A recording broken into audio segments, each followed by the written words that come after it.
J'étais en train de faire la vidange sur ce scooter, c'est un TNT Boston. Et puis je me suis dit pourquoi pas en faire un petit tuto parce que c'est vrai que moi je fais ça régulièrement. Mais je pense qu'il y a beaucoup de personnes qui ont besoin de petits conseils et qui se demandent comment faire eux-mêmes leur vidange sur leur scooter.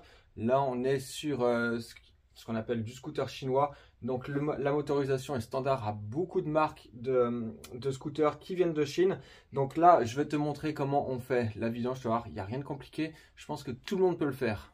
Dans un premier temps, il va falloir que tu fasses chauffer un peu ton scooter, histoire de fluidifier au maximum ton huile, car si elle est trop froide, elle va être un petit peu trop épaisse. Donc là, je vais te montrer où se trouve le bouchon de vidange, ainsi que le bouchon de remplissage. Alors, le bouchon de remplissage, je pense que tu dois savoir qu'il est ici. Hop, il se retrouve du côté droit du scooter. Hop, c'est un bouchon avec une petite jauge à l'intérieur.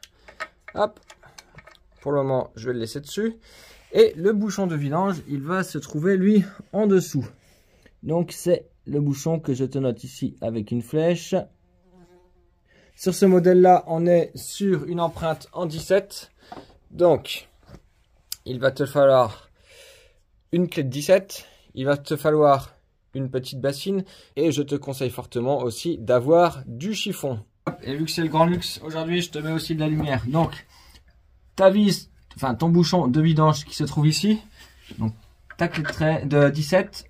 Hop, alors moi, c'était déjà desserré parce que j'étais en train de faire la vidange.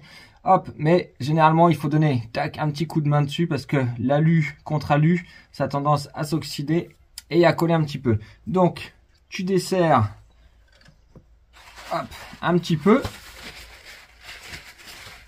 Hop, je vais essayer de te faire ça proprement, regarde. Tu desserres un petit peu et ensuite tu viens placer ta bassine.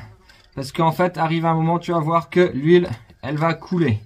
Donc là, tu fais attention, à l'intérieur, il y a un ressort qui va avoir tendance à pousser ton bouchon de vidange.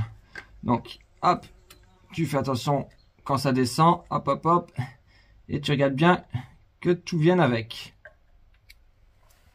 Moi ici, j'ai le bouchon avec son joint, le ressort et une crépine. Là, quand tu es à ce moment-là, toute l'huile va couler.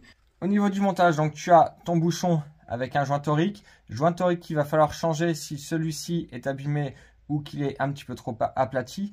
Ensuite, tu as un ressort et ensuite tu as une crépine. Cette crépine, selon l'état, tu la changes ou juste un petit nettoyage. Généralement, juste un petit nettoyage suffit. Une fois que toute ton huile, elle a coulé, tac. Tu vas reprendre ton bouchon avec la crépine, propre ou la neuve, plus le ressort et tu vas venir remettre tout ça hop, à l'intérieur. Donc là, c'est pas évident parce que tu as le ressort qui pousse, mais tu vas voir, tu devrais pouvoir y arriver. Hop, allez, c'est parti. Avant de tout serrer à fond, hop, moi déjà, je pousse la gamelle. Et je mets un petit coup de chiffon. Hop. En même temps que je resserre. Hop, comme ça, ça nettoie en même temps. Tu remets un petit coup de clé pour le serrer. Alors, dis-toi que c'est le joint torique qui va venir faire l'étanchéité. Donc, il ne faut pas non plus l'éclater. Donc, tu fais un serrage. Hop. Sans être une brute, mais il faut que ça soit bien serré. Et ensuite, on va pouvoir venir faire le remplissage d'huile. Sur un petit scooter chinois comme ça, hop, on préconise de la 10-40. Alors, sur ce scoot, on a la quantité d'huile à mettre. C'est écrit ici, oil 0,7. 0,7 litres. Alors là, le trou, il n'est pas très grand. Donc, il faut y aller mollo. On va y aller vraiment petit à petit parce que en fait, le trou de remplissage là est vraiment tout petit. Donc l'huile va couler vraiment tout doucement.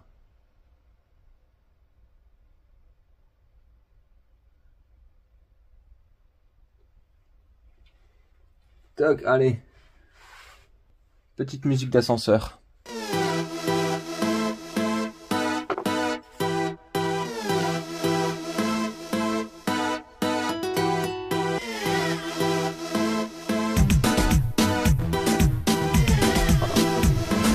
Donc tu mets les 0,7. Tac. Et tu remets le bouchon. Bon, t'as vu, c'est pas bien compliqué. Une fois que tu l'auras redémarré, que tu auras refait chauffer ton scooter, tu vérifies s'il n'y a pas de fuite au niveau du bouchon de vidange et tu remets un petit coup, juste pour contrôler. Un petit coup de serrage. Et petit conseil, tant que tu as à faire cet entretien-là, va voir aussi du côté du filtre à air, voir s'il n'y a pas du nettoyage à faire ou du changement à faire. Il y a plein de petites choses à regarder quand tu fais ton entretien. Profites-en, tu fais ta pression de pneus, tu fais ton entretien, enfin, tu regardes un petit peu partout, voir s'il n'y a pas des fuites, des soucis, des vis desserrées. Donc profites-en, tant que tu as à faire un entretien, une réparation sur ton scooter, profites-en pour faire le petit check-up. Les freins, contrôler l'état de tes plaquettes, contrôler l'état de tes disques. Il y a plein de petits détails à vérifier.